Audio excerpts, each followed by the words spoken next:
చెప్పండి. నా పేరు లొక్క వెంకటేశ్వరరావు అండి. ఈ యాక్ట్ రాజ్యాంగాన్ని, జ్యుడిషియరీని చాలా ప్రభావితం చేసే యాక్ట్ని వెంటనే రద్దు చేయాలని, సామాన్య ప్రజల యొక్క భూరక్షణ సామాన్య చేతిలో లేకుండా తీసేయడానికి ఈ యాక్ట్ని చేశారని నేను గట్టిగా ఈ యాక్ట్ని ఖండిస్తున్నాను.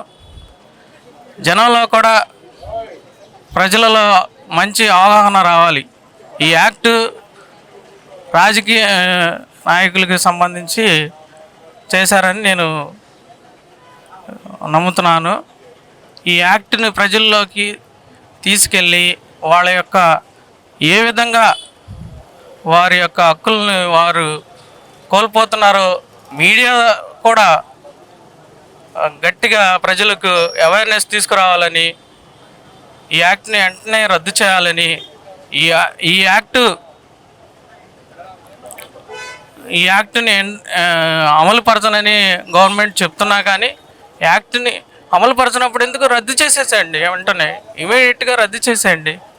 అమలుపరచనని మీరే చెప్తున్నారు కదా, రద్దు చేయాలని నేను కోరుకుంటున్నాను. ఇట్లు భద్రత లేనటువంటి భూ హక్కు చట్టం వద్దు అంటున్నారు. దానికి సంబంధించి నా పేరు శ్రీను నాయక్ అండి, గుంటూరు బార్ అసోసియేషన్ చేస్తున్నాను. ఇది కంప్లీట్గా నల్ల చట్టం, ఇది ప్రజా వ్యతిరేక చట్టం అన్నమాట. డాక్టర్ బిఆర్ అంబేద్కర్ ఎంతో ఆలోచించి సివిల్ లా గురించి చాలా రాశారు. అవన్నీ పనికిరావన్నట్టుగా ఈ జగన్మోహన్ రెడ్డి గారు ఏదో రాత్రికి రాత్రి ఆలోచించి తీసుకున్న నిర్ణయంలా ఉంది. ఇది ఇన్ని కోట్లు, ఇన్ని వ్యవస్థ, న్యాయ వ్యవస్థ ఉన్నప్పుడు ఇప్పటికే చాలా పెండింగ్ కేసులు ఉన్నాయి. అటువంటిది ఒక ఎంఆర్ఓ, విఆర్ఓ, ఒక కలెక్టరు, ఒక ఎమ్మెల్యే వీళ్ళు సాల్వ్ చేస్తారనేది చాలా అపోహ మాత్రమే. ఇతని వైఖరి ఎలా ఉందంటే ఇప్పటికే చాలా పెండింగ్ కేసులు ఉన్నా కూడా మేము ఏదో చేసుకోవచ్చు, సెటిల్మెంట్లు చేసుకోవచ్చు, ఎమ్మెల్యేలు చోటా మోటా నాయకులంతా కలిసి మేము భూములను పంచుకోవచ్చు అన్న ధోరణిలో ఉంది. దీన్ని మేము కంప్లీట్గా వ్యతిరేకిస్తున్నాం. ఓన్లీ న్యాయవాదులే కాకుండా ఇది సామాన్య ప్రజలకి తీరని అన్యాయం జరుగుతుంది. ఈ చట్టం యొక్క ఉద్దేశం ఏంటంటే ఇప్పుడు జిల్లా స్థాయి కోర్టుల్లో వీటిలో అప్పీల్ చేసుకోవడానికి లేదు. ఒకసారి కనుక ఈ ప్రజా కోర్టులో తేల్చుకుంటే కనుక విఆర్ఓలు, ఎంఆర్ఓల ద్వారా వితిన్ 2 yearsలో దీని మీద ఏదైనా పిటిషన్ వేసుకోవాలి హైకోర్టుకి. ఒక సామాన్య మానవుడు హైకోర్టుని ఎలా వెళ్తాడు? వెళ్ళలేడు కదా. ఇప్పుడు నాకు భూమి ఉందండి, పలానా చోటు ఉందిలే అనుకొని వెళ్ళిపోతాము. 2-3 years పట్టించుకోకపోతే దాన్ని ఎవడు కబ్జా చేస్తే వాడిదే. ఇదైతే కంప్లీట్గా నల్ల చట్టమేనండి. దీన్ని ఆపేదాకా మేము ఖండిస్తూ ఉన్నాం. ఎందుకని సీఎం కావచ్చు, ప్రభుత్వం నుంచి ఎలాంటి స్పందన లేకపోవడానికి కారణం ఇన్ని రోజుల నుంచి దీక్షలు చేస్తున్నప్పటికీ? ఏమండి, ఏదైనా చట్టం తీసుకురావాలంటే ప్రజాభిప్రాయం ఉండాలి. అటువంటిది న్యాయవాదులకే ఇది లేకుండా వాళ్ళేదో పెద్ద ఇదిలాగా ఇటువంటి చట్టాన్ని తీసుకురావడం, నియంత్రిత పోకడలు అనేవి న్యాయవాదులు కంపల్సరీగా వ్యతిరేకిస్తారు. దీన్ని రద్దయ్యే వాటికి మనం ఫైట్ చేస్తూనే ఉంటాం. ఎంఆర్ఓలు, విఆర్ఓలు స్థాయిలో భారీ ఎత్తున అక్రమాలు, వాళ్ళు ఇష్టం వచ్చిన వాళ్ళ పేరుతో ఆన్లైన్లో పేర్లు మారవటం కావచ్చు, కనీసం రెసిడెన్స్, క్యాస్ట్ సర్టిఫికేట్లకు కూడా రోజుల తరబడి కార్యాలయాల చుట్టూ తిప్పుతారు. అసలు ఈ ఆస్తికి సంబంధించినటువంటి ట్రిబ్యునల్కి సంబంధించిన పవర్స్ ఇస్తే వాళ్ళు ప్రజలకు ఏమి న్యాయం చేస్తారు అనుకుంటున్నారు? విచ్చలవిడి అన్యాయం జరిగిద్దండి. దీన్ని ఎవ్వడు హర్షించలేడు. కొన్ని సంవత్సరాల తర్వాత ఇదే యాక్ట్ కనుక ఇంప్లిమెంట్ అయితే కొన్ని సంవత్సరాల తర్వాత అసైన్మెంట్ ల్యాండ్స్ మొత్తం కబ్జాకు గురవుతాయి. దీన్ని మటుకి మేము తీవ్రంగా ఖండిస్తున్నాం. ఈ అవకాశం ఇచ్చినందుకు చాలా ధన్యవాదాలు తెలుపుకోండి. ఈ నిరసన కార్యక్రమానికి మద్దతు తెలియజేస్తున్నారు. మీ అభిప్రాయం ఏంటి? ఇది పూర్తిగా ప్రజా వ్యతిరేక చట్టం అండి. భారతదేశంలో ఎక్కడా లేని చట్టం తీసుకొచ్చి సెంట్రల్ గవర్నమెంట్ ద్వారా, బీజేపీ వాళ్ళ ద్వారా జగన్మోహన్ రెడ్డి గారు ఈ చట్టానికి తీసుకొచ్చి ఆంధ్రప్రదేశ్లో అసెంబ్లీలో బిల్లు పాస్ చేయించుకున్నారు. ఎవరికి తెలియకుండా బిల్లు పాస్ అవ్వడం, రాష్ట్రపతి ముద్రేయడం అన్నీ జరిగిపోయింది.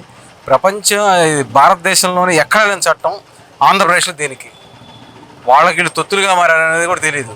సాక్షాత్తు ఇప్పుడు దరిదాపు ఒక 75 రోజుల నుంచి ఆంధ్రప్రదేశ్ మొత్తం కూడా లాయర్లు మొత్తం కూడా ఈ ల్యాండ్ టైటిలింగ్ యాక్ట్కి వ్యతిరేకంగా ఉద్యమం చేస్తారు. కనీసం గవర్నమెంట్ నుంచి ఇంత స్పందన కూడా లేదు. ఎవరు రెవెన్యూ శాఖ మంత్రిలో తెలియదు, ఎవరు మంత్రిలో తెలియదు, ఒకళ్ళ బదులు ఇంకొకళ్ళు మాట్లాడతారు. దీని గురించి అసలు మంచి చెడు ఎవరికి తెలియదు. వచ్చారు, ఎవరి పని వాళ్ళు చేసుకుంటూ వెళ్తున్నారు. ఇందులో ఇప్పుడు దాకా 576 కోర్టులు, సివిల్ కోర్టులు పనిచేయనివి 23, ఇప్పుడు పాతవి 13, కొత్తవి 26 జిల్లాల్లో మొన్న ఆర్డీఓలు కానీ మిగతా రెవెన్యూ డిపార్ట్మెంట్ పనిచేయగలిగిద్దండి? ఏమీ పనిచేయలేదు. కోర్టుకు వస్తేనే న్యాయం జరిగిద్ది. సామాన్యులు దీని మీద రివిజనే ఉంది, మళ్ళీ కోర్టుకు అప్పీల్ కూడా లేదు. నీ ఆస్తి నువ్వు కొనుక్కోవాలనుకున్నా కూడా టైటిలింగ్ ఆఫీస్ దగ్గరికి వెళ్ళి రిజిస్ట్రేషన్ చేయించుకోవాలా. నీ కొడుకు గిఫ్ట్ ఇచ్చినా కూడా టైటిలింగ్ ఆఫీస్ దగ్గరికి వెళ్ళాలా. నువ్వు కోర్టులో దావా వేయాలన్నా కూడా వాళ్ళ దగ్గర సర్టిఫికేట్ తెచ్చుకొని వేసుకోవాలా. ఇది కంప్లీట్గా ప్రజా వ్యతిరేక చట్టం అండి. ఈ చట్టం ఉంటే ఎవరి ఆస్తులకు కూడా భద్రత అనేది ఉండదు.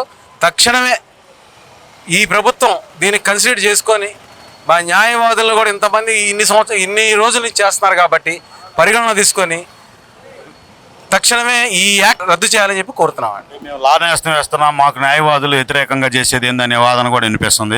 అది ఇస్తే దీనికి చేయకూడదు అంటారు. దీనికి సంబంధం లేదండి. లా నేస్తం ఇచ్చి మేము చట్టాలు తీసుకొచ్చాము, మీకు సివిల్ కోర్టు పరిధి లేదు, ఇవన్నీ కూడా చాలా పిచ్చి మాటలండి, పిచ్చి ప్రలాపనలు. ఇవన్నీ కూడా ఈ తక్షణమే మాత్రం రద్దు చేయాలి. ఒక న్యాయవాది గారు కూడా సీనియర్ మాట్లాడటం జరిగింది. బార్ కౌన్సిల్ నుంచి బార్ అసోసియేషన్లకు ఫోన్లు వస్తున్నాయి, ఒత్తిడి నిరసనలు ఆపండి అనేటటువంటిది. అలాంటివి వస్తే ఆపే పరిస్థితి ఉంటుంది అన్నారు.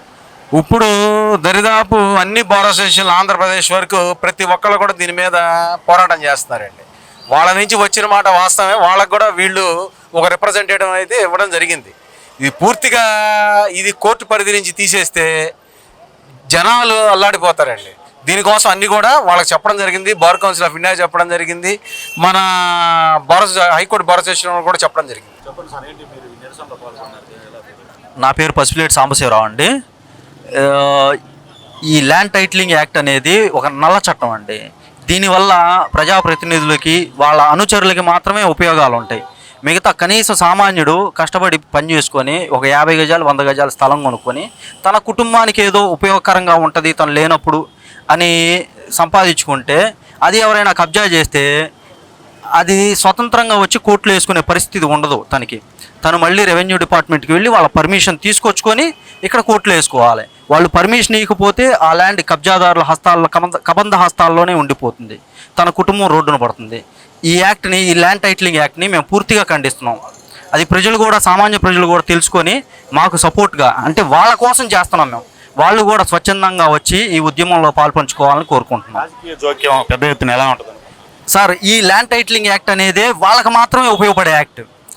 రాజకీయ నాయకులకి, వాళ్ళ అనుచరులకు మాత్రం. ఇప్పుడు ఒక ల్యాండ్ అనేది కబ్జా జరిగితే ఎవరి కాడికి వెళ్తాం? కోర్టును అప్రోచ్ అవుతాం. ఇక్కడ కోర్టును అప్రోచ్ అయ్యే అవకాశం ఉండదు. ఈ ల్యాండ్ టైటిలింగ్ యాక్ట్ అనేది అమెండ్మెంట్ అయితే కోర్టును అప్రోచ్ అయ్యే పరిస్థితి ఉండదు. మళ్ళీ రెవెన్యూ డిపార్ట్మెంట్ కాడికే వెళ్ళాలి. రెవెన్యూ డిపార్ట్మెంటు ప్రజాప్రతినిధుల చేతుల్లోనే ఉంటారు. వాళ్ళు చెప్పింది చేయటం తప్పితే వాళ్ళకి అవకాశం ఉండదు. లేదంటే వాళ్ళకి ట్రాన్స్ఫర్లు మెమోలు వస్తాయి. దానికోసం వీళ్ళు చెప్పింది మాత్రమే చేస్తారు.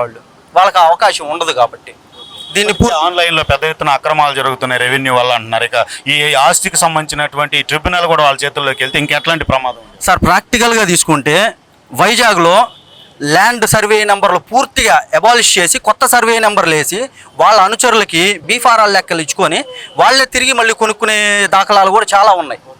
పూర్తి వైజాగ్లోనే, ఆ ఒక్క వైజాగ్ సిటీలోనే జరుగుతుంటే ఆంధ్ర మొత్తం జరగదా? ఇప్పుడు భారతదేశం మొత్తం లేని యాక్టు ఈ ఆంధ్రప్రదేశ్లోనే ఎందుకు అమలు పరుస్తున్నారు? దీన్ని పూర్తిగా మేము న్యాయవాదులుగా ఖండిస్తున్నాం.